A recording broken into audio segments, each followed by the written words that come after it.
Good morning, good afternoon, good evening, depending on your time zone. Welcome to the MALDI-ToF Microbial Identification briefing webinar. We are expecting a good level of attendance today. So while we wait for a few more people to join, the line will be just in kind of hold mode. So we'll be starting today's session in just over 5 minutes. Thank you.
Hello everybody and welcome to the MALDI-ToF Microbial Identification briefing webinar. Thank you for joining today.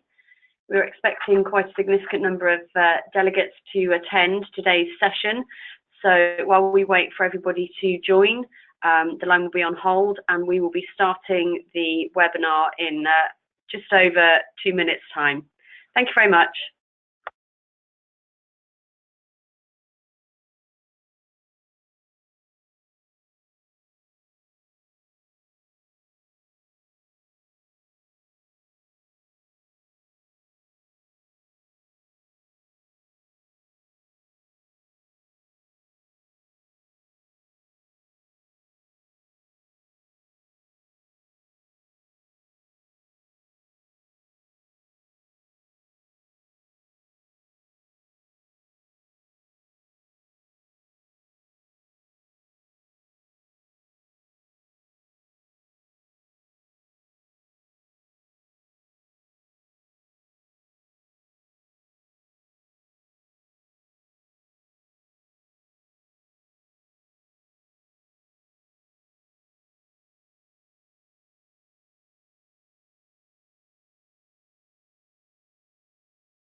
Hello, good morning, good afternoon, good evening, depending on your time zone.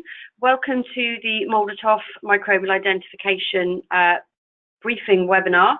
My name is Jenny Tranter. I will be facilitating today's session. Joining me is Charlotte Byrne, who's going to be presenting today's webinar.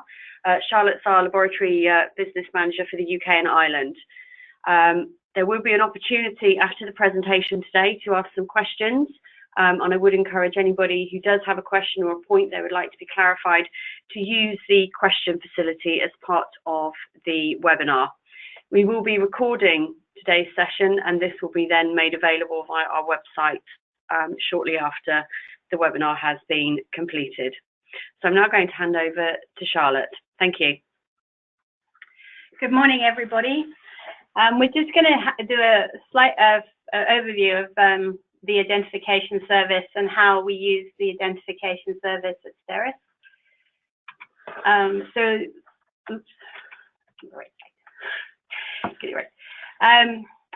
the first one is why you do microbial identification.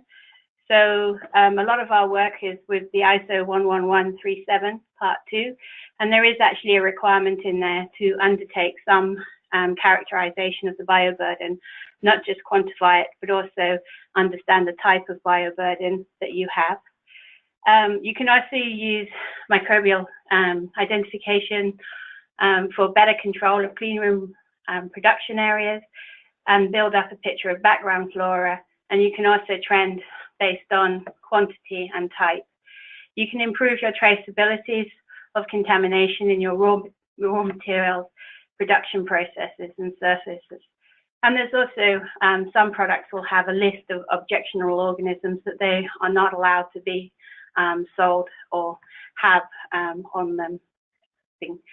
The additional information, it can also provide additional information for out of specification investigations, such as dose audit, sterility, bioburden, and also for endotoxin and for biological indicators.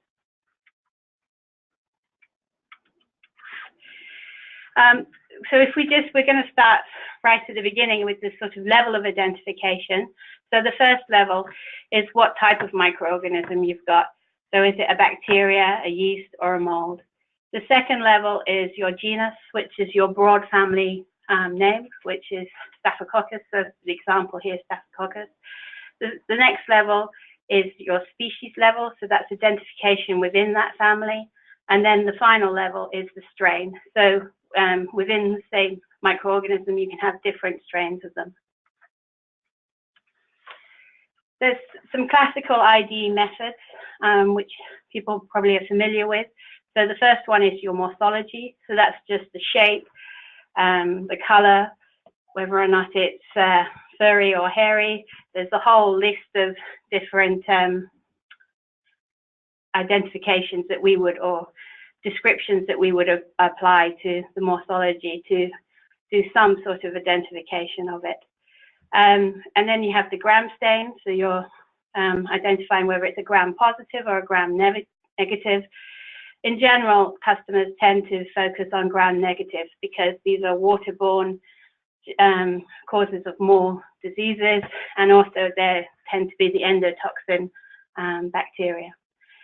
We've included in the ID method, although it's not actually an ID method, is absence testing, which is another part of how people will go about just proving that they haven't got that particular bug in that test. And you're basically using microorganism specific agars in order to prove that when you've done your testing, there is your product is free from a particular microorganism. And then there's APIs, which can ID down to the genus level and give an uncertain species level ID. These are colorimetric, and the issue with colorimetric is they are subjective. So they're requiring the analyst to decide whether it's orange, red, pink. So it can differ between analysts, and they are also time consuming. So they can take 2, 3, 4 days sort of prep time in order to get to the final test. So in order to replace our APIs, STERIS has brought in the new MALDI-ToF. So there's a picture of it. It's a very glamorous coffee machine, as most people will say. So we invested in MALDI-ToF. It's based in Tullamore, and it's supporting our European laboratory business. The MALDI-ToF stands for Matrix-Assisted Laser Desorption Ionization, Time of Flight. It's based on proteins, so it's a prototypic ID. And each microorganism type and quantity ratio provides a fingerprint for that microorganism. And then that fingerprint is compared against the library on the instrument in order to achieve identification. So we're basically looking within the microorganism for the protein type and the number of those proteins, and that is individual to that microorganism. We then compare that to a library to achieve the identification. The advantages of the MALDI-ToF over the classical ID methods is, one, accuracy and time. So we get a high confidence and accurate result because it's a computerized process comparing against the library. It's non-objective, so it's not the analyst sitting there and deciding whether it should be this ID or that ID. It's based on a library, on a computer program. It's high speed, so there's faster preparation, and the instrument run only takes 2 hours. So you can start from and get an ID within the same day. We can do high volumes of IDs, and it gives genus and species level identification. It will be limbs collected come the summer of 2018. And plus it has regulatory compliance to Part 21 CFR and Annex 11. So in terms of, I'm just going to take you through the sample preparation and how the MALDI-ToF works. The cultures need to be fresh, so the first 24-hour growth if possible, and we can test on a whole range of agar media. So we tend to grow the bacteria on whatever agar the initial testing was done. There's a direct transfer. You can use a direct transfer, and that's using a toothpick, and you just take the colony from the plate and then put it onto the target plate. There is a method of extended extraction, and that's where you take the colony and you will break down use chemicals to break down the cell wall. And what that does is it removes some of the interference so that you can get a better protein fingerprint for the instrument and can help you get a better ID. However, the extended extraction obviously then puts more preparation work at the front, so it does extend the ID time. The MALDI-ToF ID process is a very straightforward one. We put the sample onto the target plate. We cover it with a matrix. We put the target plate and the run schedule into the machine. A laser then hits the target plate, evaporating the matrix and the sample together. It produces a plume of proteins, which are then, they fly upwards towards the mass detector, and that the speed at which they hit or go towards the detector is based on their size. And then the mass detector basically just records the hits going against it. The fingerprints of the protein in them is based on, so that fingerprint, and I will show you, is based on the size and the volume of them. And we call it a spectrograph. I call it fingerprint. So this is just a sort of layout of what the MALDI-ToF is actually doing.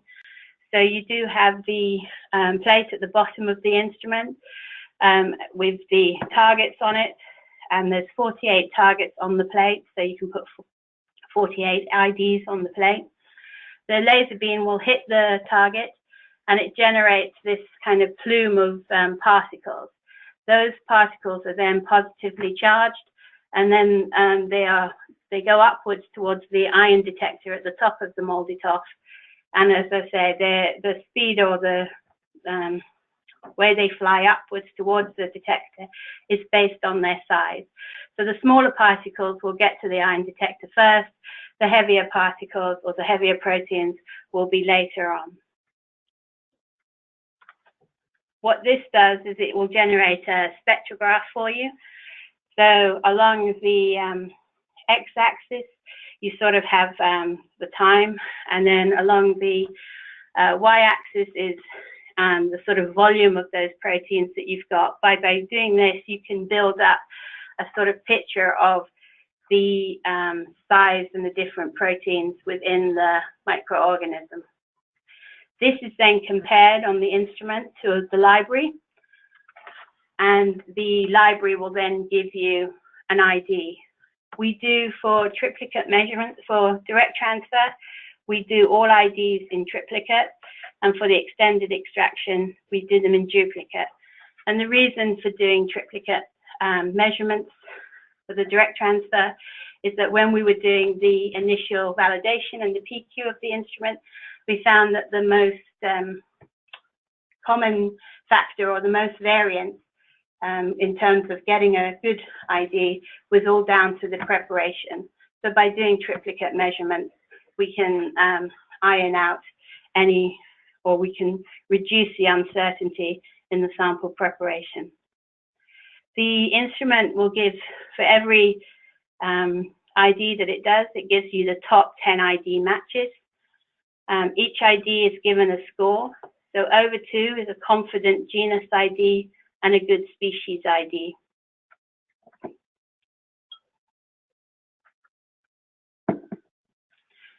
So you can get different strains within those top 10 IDs. You will get different strains as a confident ID. So we can't identify a strain with the MALDI-ToF, but we will get a confident ID, genus ID and a good species ID. We only, although we get 10 IDs matches from the library, we only report 1 ID result in the laboratory certificate of analysis out to our customers. We run proficiency test schemes, PharmaSure from LGC, and we run that in all of our European laboratories. And what that does is not only gives us confidence that the instrument is running correctly in the Tullamore location, but it also gives us confidence that when we're transferring samples from around Europe to Tullamore, they're still going through the transfer process correctly, and we're still getting good IDs at the end of that transfer process.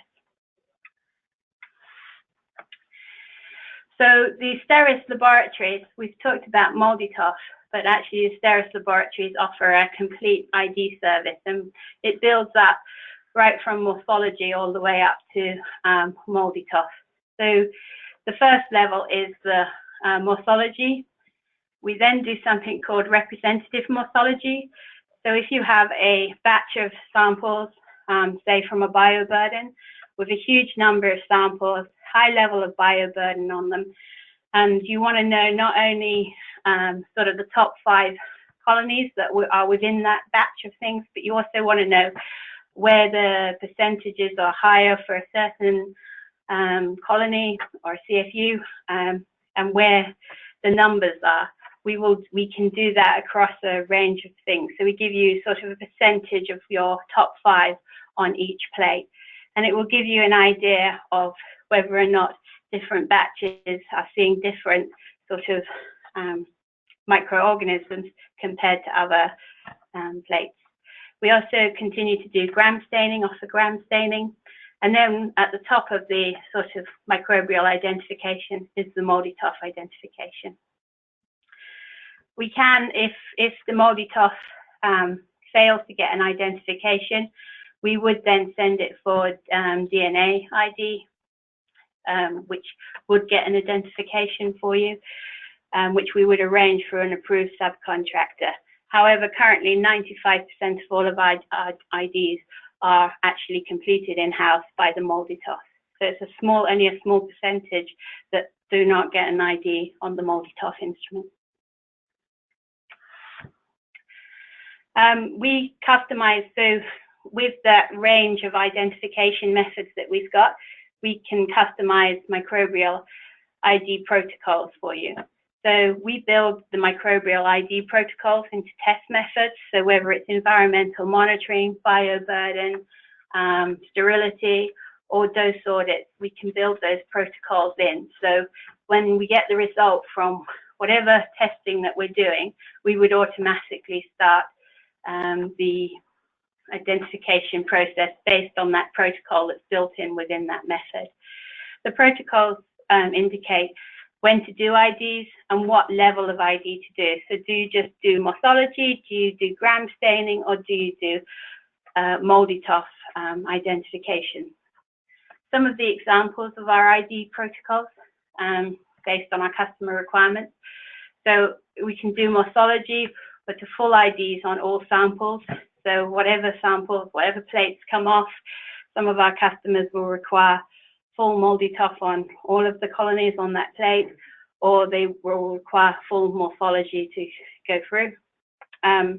We use customers' preset limits. So if it fails its warning or action level, we would then automatically go into an ID, and again, to whatever level the customer has predefined.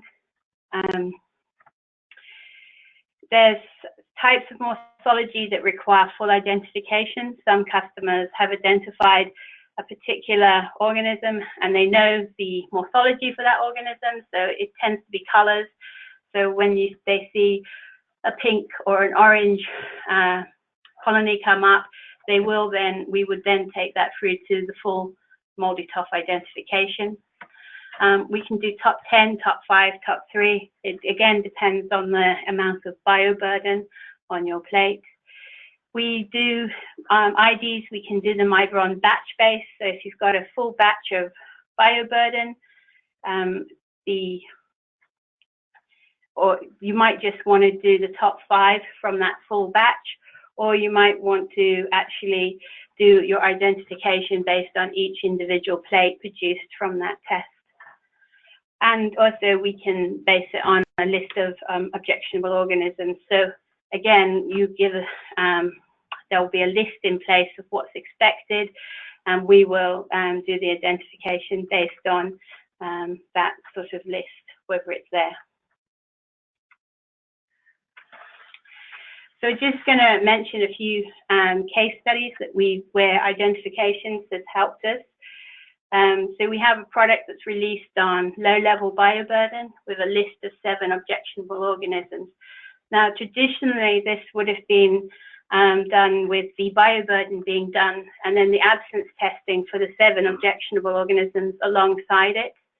However, due to the low level of bioburden on this product, I think it's between 0 and 5, it's actually more cost efficient for us to do the bioburden analysis and then do the MALDI-ToF afterwards. So we actually identify all of the bioburden that comes off, or all of the colonies that come off that test, and check that they are not on the list of the 7 objectionable organisms for that customer. So that's one way of removing absence testing, which will increase the length of time bioburden takes, but also because you're doing 7 individual tests in order to prove that each one of those organisms is not there, the cost can also increase.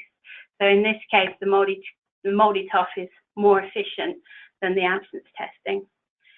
We also do OOS investigations on all of our sterility testing, and this is within STERIS laboratories. We have limits in our clean rooms of less than 1 CFU, so very low. So trending on that very low quantity is difficult because you tend to have 0 or 1. So what we've now put in place for the last 18 months, over the last 18 months, is full identification of clean room environmentals. So that's both the routine environmentals, which we do on a weekly basis, and also all of the test environmentals. So those are the environmentals that we run with the sterility testing. And what this has enabled us to do is to build up a background flora within our clean rooms, which means it has helped with OOS investigations. So if we do have sterility failures, then we know exactly the background flora that was within our clean room.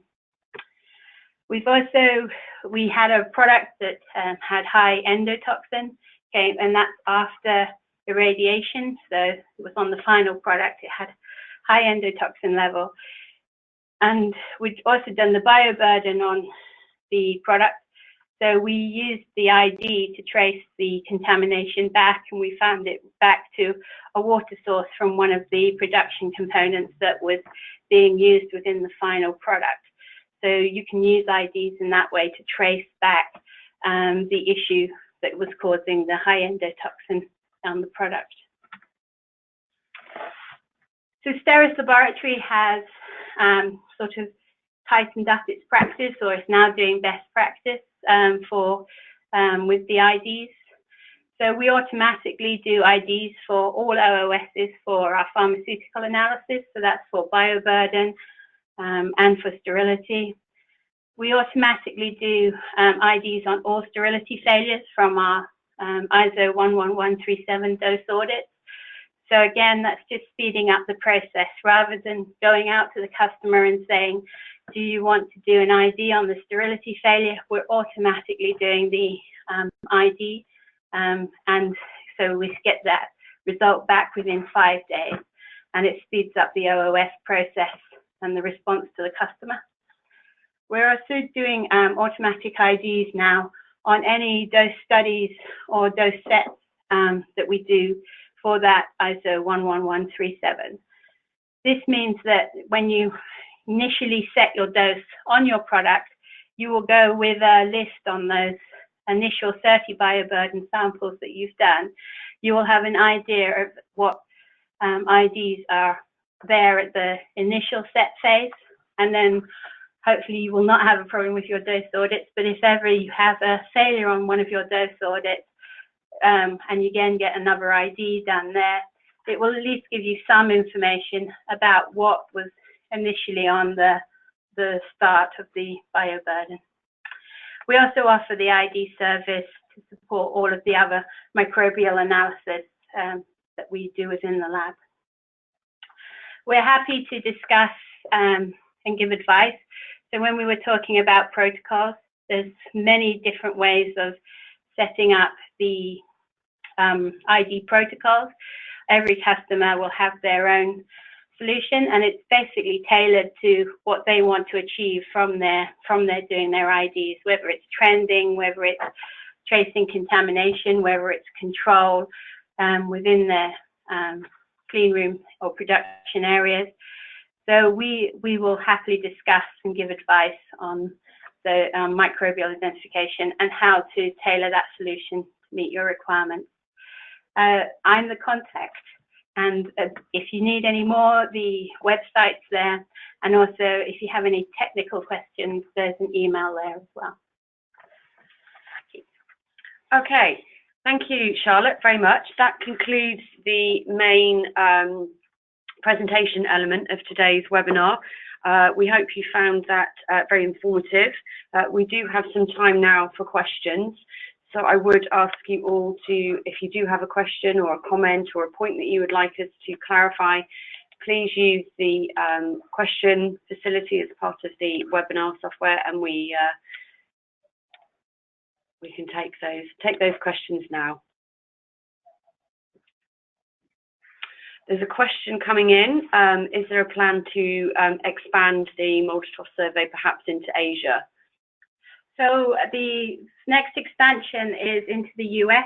So we've purchased the MALDI-ToF into our US lab, and then we will continue from there. So the plan is to expand our identification business as we go along. But at the moment, the first one is into the US. I think just to kind of continue on from what Charlotte said, the idea over the fullness of time in the next few years would be to facilitate this service across the entire network of our laboratories. We obviously have to establish the demand and the need as well. So, you know, we have kind of the European side of the business supported. That's now being extended into the US. and obviously Asia will follow in the coming years. So thank you very much for your question. Are there any other questions? As I mentioned before, we will be making the recording of this session available via our website either later today or tomorrow, so people can refer back to that if they want to check in on particular points.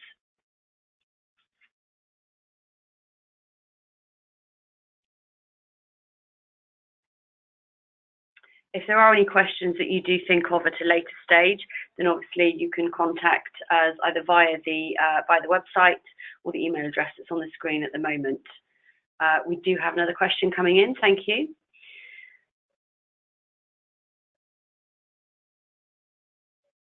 Sorry. So the question relates to, is there a price comparison between the MALDI-ToF versus the traditional methods? Is there an assumption that can be made on time saving and possible reduction in price? The prices are very equivalent, basically. So there's no real cost saving. However, there is a huge amount of time saving in terms of for the customer. So whereas the customer would have to wait 1 or 2 weeks in order to get a API through, it's within, well, we can do a 1-day turnaround with the MALDI.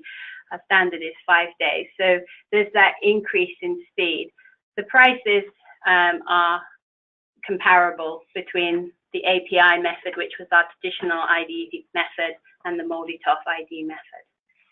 I think just to add to that as well, it's about having more robust information on the microbial identification specifically for your product. It's giving that little bit of extra detail, which really gives you the best information with which to be informed and make some decisions about your routine monitoring for your product and ultimately releasing product to market.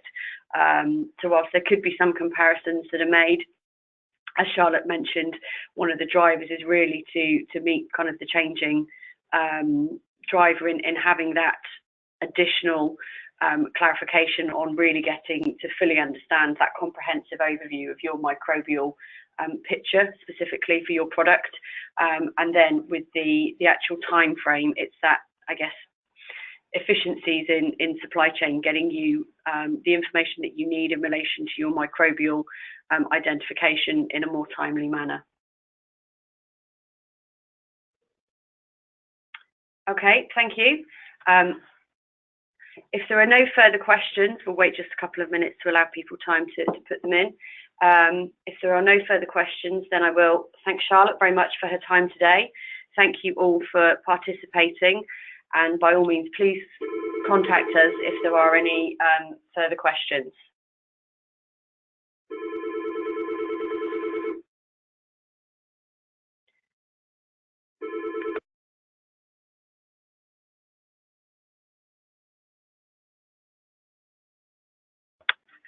Okay, thank you very much. Thank you for your time today. That concludes today's session.